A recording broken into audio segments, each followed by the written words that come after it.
Nous devons prier pour que finalement la paix se fasse. L'évêque auxiliaire pour Jérusalem, Monseigneur Chomali, commente l'accord Fatah-Hamas devant nos caméras, qui, dit-il, pourrait relancer les négociations de paix. Il y a 2 ans, à la même époque, le pape Benoît XVI était en Terre Sainte. En 3 langues, le DVD qui en recueille images, paroles et émotions. Et les jeunes de la Terre Sainte se préparent à une nouvelle rencontre avec lui à Madrid. La croix est quelque chose dont on doit tomber amoureux et se laisser émouvoir. Ce sont les mots du custode au cours de la fête de l'invention de la croix, célébrée solennellement au Saint-Sépulcre le 7 mai. Les reliques de la petite Thérèse à nouveau à Jérusalem. Autour d'elle, les fidèles de toutes les églises catholiques de la ville sainte, puis à Bethléem, une foule pour lui souhaiter la bienvenue. Certains le qualifient déjà d'année zéro de la Palestine. L'accord conclu entre le Fatah et le Hamas ces jours-ci pourrait être un tournant dans le conflit israélo-arabe. Après 4 ans d'affrontements et 18 mois de pourparlers, Abou Mazen a fait la paix avec les chefs de la bande de Gaza, qui sont désormais en règle pour demander à l'ONU la légitimation de l'État palestinien. Devant les caméras, Monseigneur William Chomali, palestinien et vicaire patriarcal pour les territoires et Jérusalem, nous parle de cet événement. Le conflit historique entre le Hamas et le Fatah finira. Ce sera aussi une occasion pour relancer les négociations, car auparavant, l'excuse pour ne pas entrer en pourparlers avec les Palestiniens était les divisions.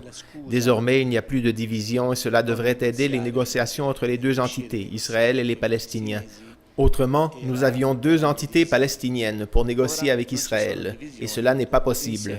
Altrimenti abbiamo 2 enti palestinesi che devono negoziare con Israele e questo non è facile. Monseigneur Chomali affronte aussi le problème de la minorité chrétienne dans les territoires palestiniens. Avec le Hamas au pouvoir, dit-il, il est probable que des restrictions soient appliquées sur les boissons alcoolisées et sur l'information religieuse chrétienne. Mais, rassure le vicaire, la liberté des chrétiens locaux sera garantie. Hamas rispetta la libertà di costruire chiese, di praticare il culto. Le Hamas respecte la liberté de construire des églises, de pratiquer le culte, et cela alors que c'est le Hamas qui gouverne ici. Mais cela n'est pas dit. Ce n'est pas automatique que le Hamas gagne les élections qui auront lieu dans un an. Les équilibres précaires de cette bande de terre fragile sont à présent soumis à une nouvelle épreuve. Aux chrétiens, encore une fois, est demandé de prier pour que finalement la paix se fasse. Nous devons vivre véritablement dans la prière et dans l'espérance pour qu'une vraie réconciliation puisse advenir entre Israéliens et Palestiniens. Les Israéliens ont besoin de la paix. Ils ont besoin de frontières sûres et de vivre tranquillement dans la dignité. Les Palestiniens aussi ont le droit à l'autodétermination et à vivre comme les Israéliens dans des frontières sûres. Come gli israeliani in frontiere sicure.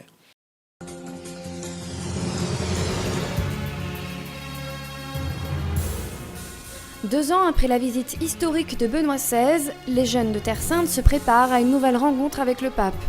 Rendez-vous à Madrid pour les prochaines journées mondiales de la jeunesse en août. La préparation est bien partie, nous dit le père Firas. Les jeunes inscrits sont déjà 750 de Galilée et une centaine de Jérusalem et des territoires palestiniens. Sappiamo che il Santo Padre ha visitato la Terra Santa, ha visitato i giovani. Nous savons que le Saint-Père a visité la Terre Sainte. Il a visité les jeunes, il a rencontré les jeunes. Ils peuvent maintenant lui rendre cette visite. Deuxièmement, c'est une expérience de l'Église universelle, de la langue universelle, de connaître des gens du monde entier et de se faire connaître. Il y a des jeunes en Terre Sainte qui désirent la vie, la foi, le soutien. Ils désirent être les gardiens des lieux de la Terre Sainte. C'est cela l'expérience qu'ils cherchent à présenter de façon positive lors des journées mondiales. Du 8 au 15 mai, il y a tout juste 2 ans, la Terre Sainte se souvient encore avec émotion du pèlerinage de Benoît XVI, un pèlerinage de foi et d'espérance, fait de 8 journées intenses en Jordanie, en Israël et dans les territoires palestiniens. È stata per me una decisione estremamente coraggiosa. Pour moi, cela a été une décision extrêmement courageuse. Il y a eu la grande crise de Gaza. Et donc, de la part du pape, décider d'aller en Terre Sainte dans une situation aussi tendue exigeait beaucoup de foi et de courage. Aveva veramente molta fede e molto coraggio.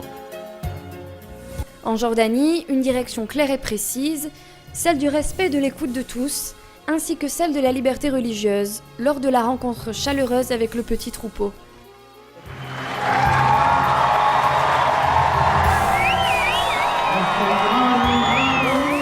Dans la visite des sanctuaires du mont Nebo et du Jourdain. Lui ha detto io vengo pellegrino. Il a dit, « Je viens en pèlerin », et il est venu en pèlerin. Partant d'une vision de Dieu en cette terre, il a parlé aux Palestiniens et aux Israéliens. Un pèlerin qui prie, qui voit Dieu ici. Che prega, che vede Dio qui.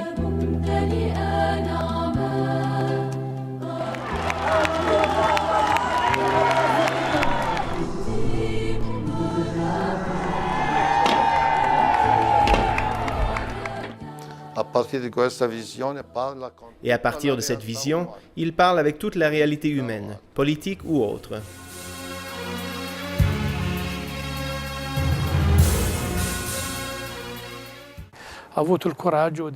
Il a eu le courage de se présenter comme ami des Israéliens et des Palestiniens.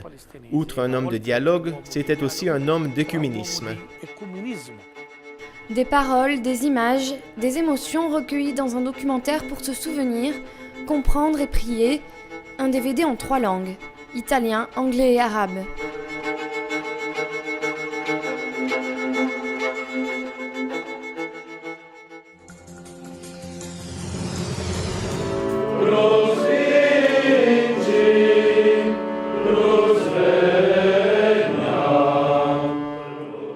C'est le lieu sur lequel la tradition situe la découverte de la croix du Christ, au point le plus bas de la grotte en pierre où se dresse la basilique du Saint-Sépulcre. Sur cette terre où le mot ici importe tant, car chaque pierre y est parée de mémoire, le lieu devient le cœur de la solennité de l'Inventio Crucis, la découverte de la croix, dont on fait mémoire à Jérusalem le 7 mai. C'est le père Pierre Battista Pizzaballa, custode de Terre Sainte, qui a présidé la messe solennelle dans la crypte. Les frères de la custodie se feraient un chemin parmi les fidèles, nombreux sur les marches de pierre, les yeux fixés sur la relique de la croix, perdue puis retrouvée ici par Sainte Hélène. On rapporte que la mère de l'empereur Constantin, pèlerine sur les lieux saints au début du IVe siècle, retrouva 3 croix près du calvaire et demanda au Seigneur un signe pour reconnaître celle qui avait porté le Christ mourant. À côté de l'une d'elles, le miracle d'un mort revenu à la vie fut la réponse qu'Hélène attendait. Le signe de la croix du Christ est la vie, comme l'a rappelé le custode dans son homélie.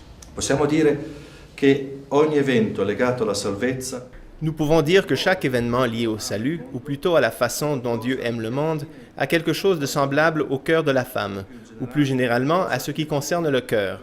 La porte pour y entrer est celle de la passion, de l'amour, de l'aude à suivre non pas le chemin des calculs, des raisonnements, mais celui de la compassion et du sentiment.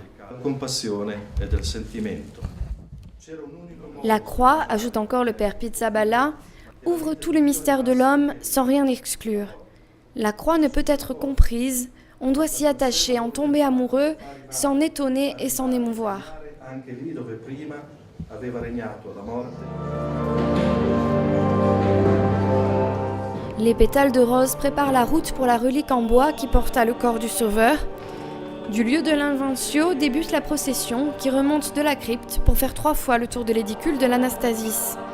Le custode se recueille devant la tombe vide et la croix est posée quelques instants sur la pierre du sépulcre, sur le lieu même de la résurrection, pour être ensuite à nouveau montrée aux fidèles, puis les bénir. À quelques jours de la Semaine Sainte et des célébrations du dimanche de Pâques, la basilique du Saint-Sépulcre continue de rallier les fidèles et les pèlerins qui, encore une fois, dans la fête de la croix retrouvée, trouvent en ce lieu la mémoire physique de ces pierres où tout s'est accompli.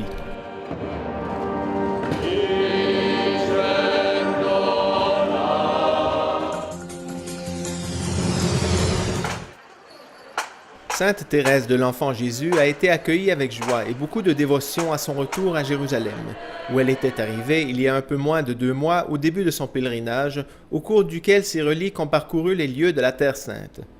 Du 2 au 9 mai, la petite Thérèse est revenue et a réuni autour de son exemple de jeune femme capable de témoigner de Jésus dans les petites choses tous les catholiques de Jérusalem. Exposée dans l'église du Saint-Sauveur, où samedi 7 mai, les représentants des paroisses catholiques pour la messe en rite maronite, la sainte a rejoint le soir même l'église melkite. La dévotion des fidèles pour la petite Thérèse est grande. Dans l'église de rite grec catholique également au dimanche, après la messe, selon une ancienne coutume byzantine, l'évêque Monseigneur Zéreille s'est mis à genoux pour faire passer par-dessus sa tête les reliques de la sainte. Beaucoup se sont ensuite unis à la procession qui a conduit les reliques chez les maronites, parmi les pétales de rose et la musique des scouts. Puis encore, arrivé à destination, la joie de pouvoir poser sa main sur la châsse de ses reliques, la fête de pouvoir saluer la sainte avec des prières et des chants.